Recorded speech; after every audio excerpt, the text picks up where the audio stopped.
السلام علیکم۔ آپ ہماری ویڈیو کو لائک کر دیا کریں اور ساتھ ہی ہمارے چینل کو سبسکرائب بھی کر دیں اور ہر نئی نوٹیفیکیشن کے لیے بیل آئیکن کو بھی دبا دیں۔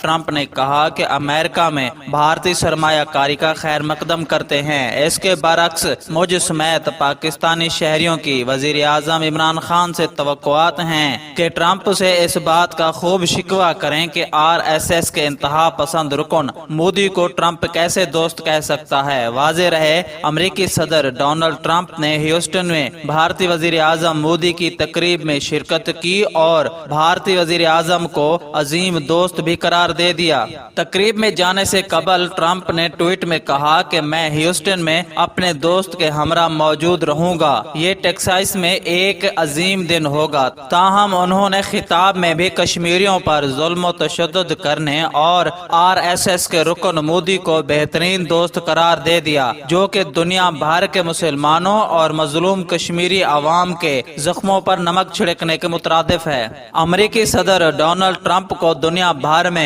آباد کشمیریوں کے جذبات کو مجروح نہیں کرنا چاہیے تھا۔ اسی طرح صدر ٹرمپ نے جلسے کے بعد اپنے ٹویٹ میں کہا کہ امریکہ لو انڈیا۔ اس کا مطلب ہے کہ امریکہ خطے میں صرف انڈیا سے محبت کرتا ہے۔ بطور ایک ادنا صحافی میرا خیال ہے کہ صدر ٹرمپ نے اگر مودی کے جلسے میں شرکت کی تھی تو انہیں کشمیریوں پر کرفیو ہٹانے کا اعلان بھی کرنا چاہیے تھا، کیونکہ ٹرمپ کو بھی بطور انسان کشمیر میں انسانیت کی تذلیل اور انسانی حقوق کی خلاف ورزیاں ضرور دکھائی دینی چاہیے۔ ان کو چاہیے تھا کہ وہ اپنے عظیم دوست اور بھائی سے مطالبہ کرتے کہ مقبوضہ کشمیر میں فوری کرفیو ہٹائیں اور کشمیریوں کو ضروریات زندگی کی بنیادی سہولیات فراہم کریں، لیکن شاید ٹرمپ اور مودی دوستی اور بھائی چارہ معاشی مفادات پر مبنی ہے، جس میں انسانیت نہیں بلکہ معاشی مفادات اہمیت رکھتے ہیں۔ کیا ٹرمپ کو اسٹیڈیم کے باہر کشمیریوں کے حق میں اور مودی کے کشمیریوں پر ظلم و تشدد کے خلاف احتجاج کرنے والے مظاہرین بھی دکھائی نہیں دیے؟ واضح رہے، بھارتی وزیر اعظم نریندر مودی کو ہیوسٹن میں شدید احتجاجی مظاہروں کا سامنا کرنا پڑ گیا۔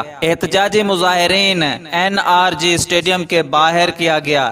احتجاجی مظاہرہ بھارتی وزیر اعظم کے خطاب کے دوران بھی جاری رہا۔ اس موقع پر تقریب میں امریکی صدر ڈونلڈ ٹرمپ نے بھی شرکت کی اور خطاب کیا۔ مظاہرین نے اپنی ٹی شرٹس پر کشمیریوں کی نسل کشی اور بھارتی مظالم کے خلاف نعرے درج کر رکھے ہیں۔ بھارتی وزیر اعظم مودی کی انسان دشمن کارروائیوں کے خلاف احتجاج میں کشمیری، سکھ، بھارتی مسلمان اور خواتین بھی شامل ہیں۔ مظاہرین نے اپنی ٹی شرٹس پر بھارتی مظالم کے خلاف نعرے درج کر رکھے ہیں، جبکہ احتجاجی بینرز بھی بھارتی دہشت گردی کا چہرہ اور مودی کے مظالم کے خلاف مقبوضہ کشمیر کو آزاد کرو، بھارتی قبضہ ختم کرو کے نعرے درج ہیں۔ مظاہرین نے آزاد کشمیر کے پرچم بھی اٹھا رکھے ہیں۔ احتجاجی شرکاء نے بینرز پر نازی مودی کے بھی نعرے درج کر رکھے تھے۔